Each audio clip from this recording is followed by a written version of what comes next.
Sejam todos muito bem-vindos à parte 2 da aula sobre pré-história. Hoje vamos aprender sobre as teorias de povoamento, o paleolítico, o neolítico, a idade dos metais e todas as principais características associadas a esses períodos. Entenderemos por que a descoberta do fogo foi tão importante para a nossa evolução e tentaremos desvendar o real significado por trás das pinturas rupestres. Ao final, vamos corrigir duas questões super recentes a respeito do tema, uma do Enem de 2020 e uma da FUVEST 2020. Antes de iniciar, é muito importante que você tenha assistido a parte 1 dessa aula para melhor aproveitamento. Deve estar aparecendo um card na parte superior desse vídeo e deixarei também o link na descrição, ok? Eu sou o Saron.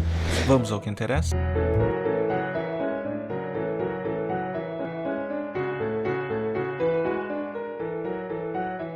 É mais provável que nossos progenitores tenham vivido no continente africano do que em qualquer outro lugar. Inicialmente feita por Darwin, tal afirmação é sustentada por evidências arqueológicas obtidas através da datação com carbono 14 e alguns outros métodos das ossadas humanas encontradas. Assim, as mais antigas são as originárias do continente africano, daí a expressão Mãe África ou África, o berço da humanidade. Lucy, encontrada na Etiópia em 1974 pelo paleoantropólogo Donald Johnson, é a mais antiga humana primitiva de que se tem notícia, tendo vivido há aproximadamente 3,2 milhões de anos atrás. Sua descoberta reforça a ideia de que o homem moderno é produto do processo evolutivo que se iniciou na África há milhões de anos atrás.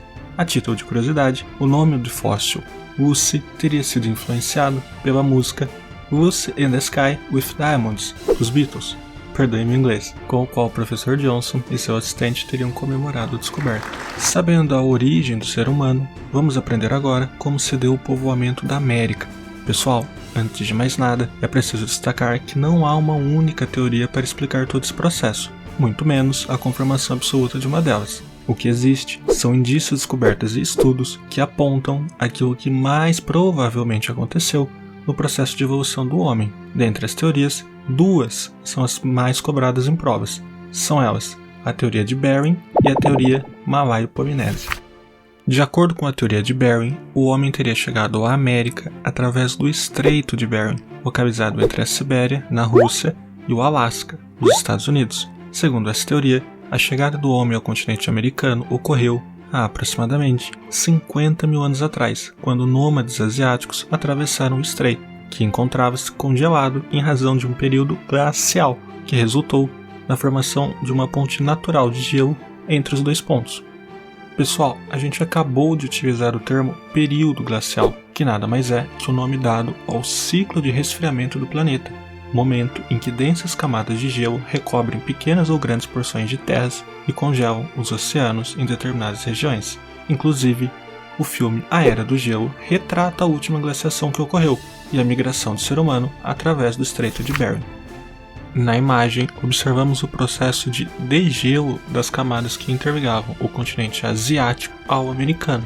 Assim, com o passar dos anos, tal travessia deixou de ser realizável, uma vez que a ponte natural por onde nossos antepassados teriam passado se desfez. Já a teoria malaio-polinésia sustenta que o homem, a partir de embarcações primitivas, teria migrado da região da Malásia e da Polinésia, de ilha em ilha, até o litoral da América e daí povoado o continente americano. Vemos no mapa a representação da teoria malaio-polinésia e da teoria australiana, que defende que os povos da Oceania teriam também, de ilha em ilha, chegado até a América. Independentemente do local de saída, certamente os animais marítimos do período dispunham de farta alimentação. Pessoal, embora a teoria de Bering seja ainda mais aceita, em 1974 esse cenário começou a se alterar. No Brasil, em Minas Gerais, foi encontrado o fóssil de Luzia, que data de aproximadamente 12 mil anos atrás. Essa descoberta reforça os indícios de que deve ter havido outras ondas migratórias além daquela pelo Estreito de Bering. Então, afinal, qual é a teoria correta? O mais provável é que todas as ondas migratórias estudadas tenham de algum modo acontecido. A relação entre elas não é de subtração, mas sim de adição, pois elas não são excludentes entre si, elas são complementares. Pessoal, Tradicionalmente, a pré-história é dividida em 3 grandes períodos. São eles: o Paleolítico, o Neolítico e a Idade dos Metais. Alguns autores subdividem o Paleolítico em Paleolítico Superior e Paleolítico Inferior, e adicionam ainda o chamado Mesolítico, que seria um período de transição. No entanto, essa abordagem é pouco cobrada em provas, ok? Vamos então estudar as características do primeiro período. Paleolítico, ou também conhecido como Idade da Pedra Lascada, é o maior período que vamos estudar. Ele compreende nada mais nada menos do que a 95% de toda a história da humanidade. Isso mesmo, 95% da nossa história se passou durante o Paleolítico. O homem desse período não produzia alimentos, ou seja, não plantava nem criava animais. A base da alimentação eram os animais que eles caçavam, os peixes que pescavam e a coleta de grãos, raízes e frutos. Por esse motivo, os homens do Paleolítico são classificados como caçadores-coletores.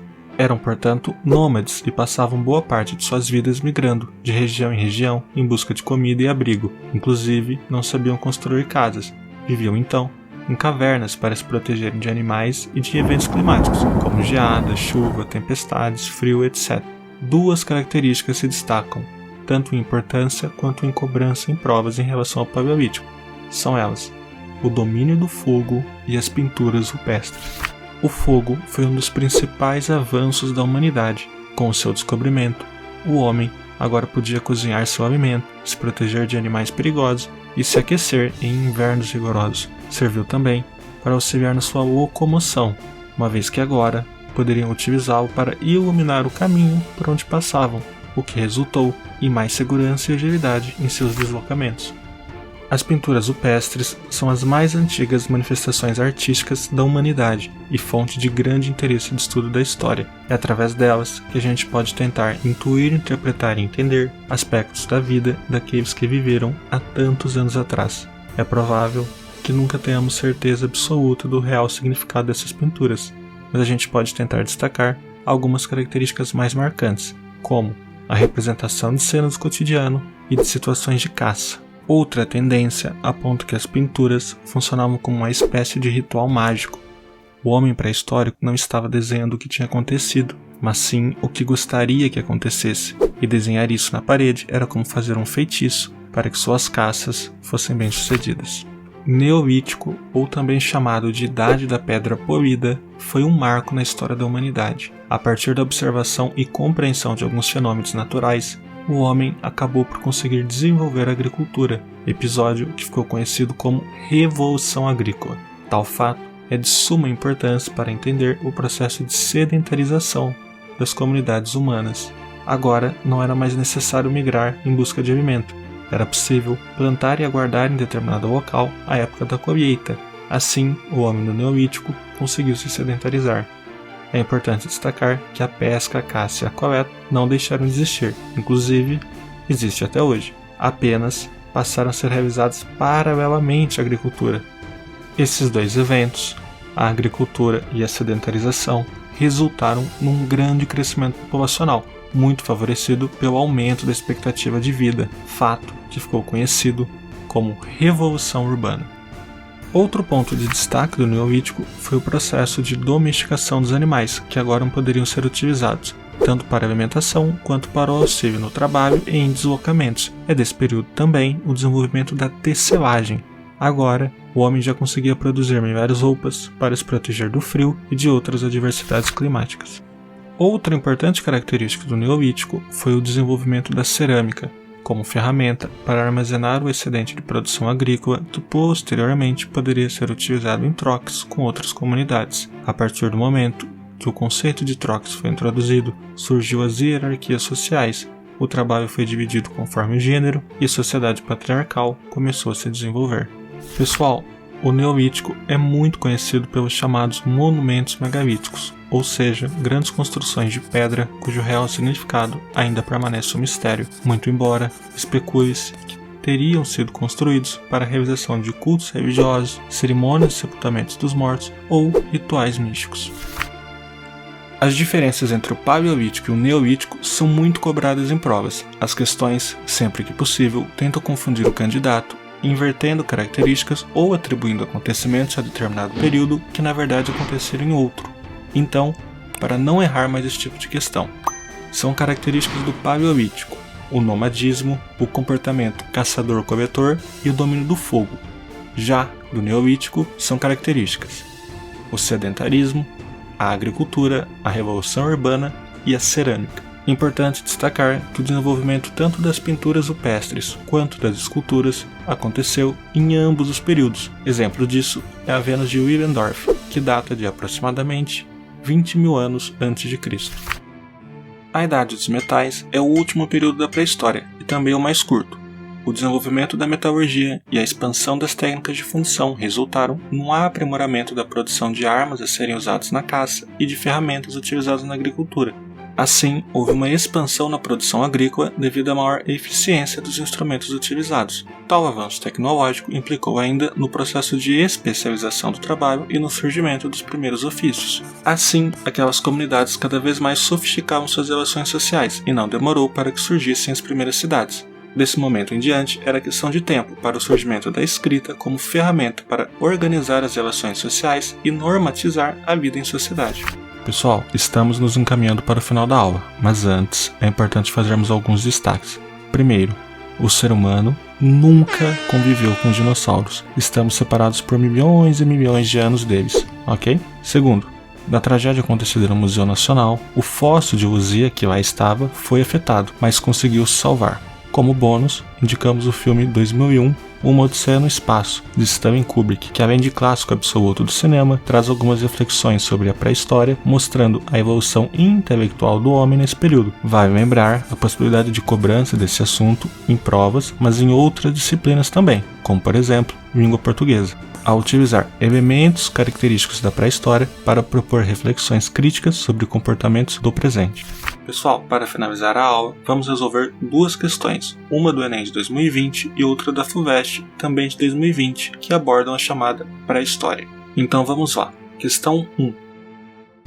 A arte pré-histórica africana foi incontestavelmente um veículo de mensagens pedagógicas e sociais. Os San, que constituem hoje o povo mais próximo da realidade das representações rupestres, afirmam que seus antepassados lhes explicaram sua visão do mundo a partir desse gigantesco livro de imagens que são as galerias. A educação dos povos que desconhecem a escrita está baseada, sobretudo, na imagem e no som, no audiovisual. De acordo com o texto, a arte mencionada é importante para os povos que a cultivam por colaborar para...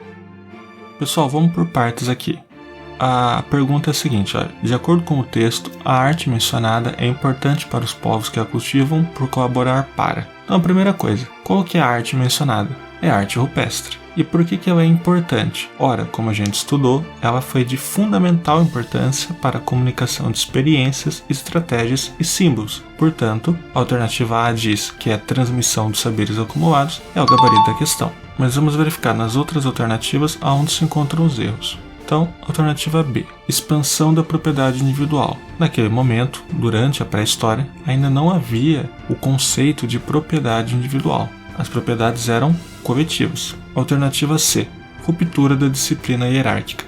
Pessoal, muito provavelmente havia sim disciplina hierárquica, e ela se dava de acordo com a idade dos membros dos grupos. Ok? A alternativa D é uma clássica alternativa de Enem, para causar dúvida no candidato. Fala o seguinte, surgimento dos laços familiares. A pessoa fica pensando, a arte rupestre pode ter impulsionado ou ajudado nisso? Talvez, mas o que fala o comando da questão?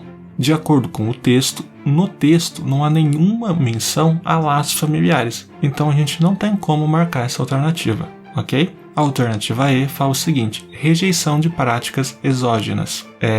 O que seria práticas exógenas? Seriam práticas estrangeiras. Não há nenhuma menção também no texto à utilização das pinturas rupestres para essa finalidade. Portanto, gabarito da questão, letra A.